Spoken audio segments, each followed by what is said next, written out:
Hi everyone, welcome to glory vlogs. అందరూ ఎలా ఉన్నారు? ఈరోజు మన వీడియోలోకి వచ్చేస్తే ముందుగా అందరికీ హ్యాపీ సండే. ఈరోజు సండే కాబట్టి నేను ప్లెయిన్ పలావ్ చికెన్ కర్రీ అయితే చేస్తున్నాను. ఫస్ట్ స్టవ్ మీద మూకిడి పెట్టుకొని ఆయిల్ వేసుకొని ఆయిల్ హీట్ ఎక్కిన తర్వాత జీడిపప్పు పలావ్ దినుసులు అయితే వేసేసుకొని అవి కూడా వేగిన తర్వాత ఉల్లిపాయ పచ్చిమిరపకాయ వేసేసుకోవాలి.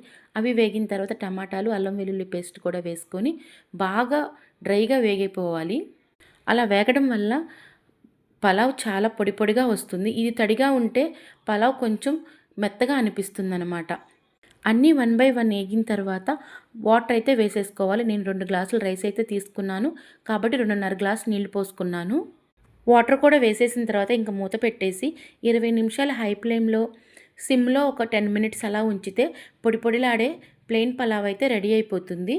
దీంట్లోకి నేను చేసిన చికెన్ కర్రీ వేసుకొని తింటే ఇంకా చెప్పవసరం లేదు. నెక్స్ట్ వీడియోలో అయితే కలుస్తాను. బాయ్.